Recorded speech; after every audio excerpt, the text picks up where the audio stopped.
ಅಲ್ಲಿ ಕೇಳಬೇಕಾಗಿತ್ತು ಪಾರ್ಲಿಮೆಂಟ್ನಲ್ಲಿ. ಯಾವನೋ ನಾನು ಇವ್ರು ನೋಡಿದೆ ಟಿವಿನಲ್ಲಿ, ಯಾರು ಕೋಲಾರದ MP ಯಾರು ಸ್ವಾಮಿ ಯಾವತ್ತಾರು ಒಂದಿನ ಬೈಬಿಟ್ಟಿದಾರ ಕರ್ನಾಟಕ ಅನ್ಯಾಯ ಆಯ್ತು ಅಂತ?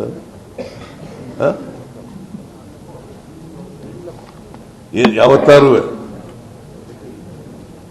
ಹೋಗ್ಲಿ, ನೀವು ಇಷ್ಟು ಕೊಟ್ಟಿದ್ದೀರಿ ಅಂತಾರು ಹೇಳಿದಾರ? ಇಷ್ಟು ಕೊಡಬೇಕಾಗಿತ್ತು, ಇಷ್ಟು ಕೊಟ್ಟಿದ್ದೀರಿ ಅಂತ ಹೇಳಿದಾರ?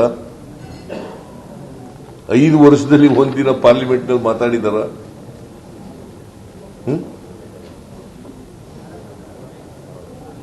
ಈಗ ಹೇಳಿ ನೀವೇ, ಅವರು MP ಆಗ್ಲಿಕ್ಕೆ ಲಾಯಕ ನಾಲಾಯಕ?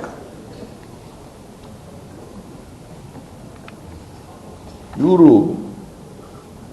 ಒಂದು ದಿನ ಬಾಯಿ ಬಿಡಲಿಲ್ಲ.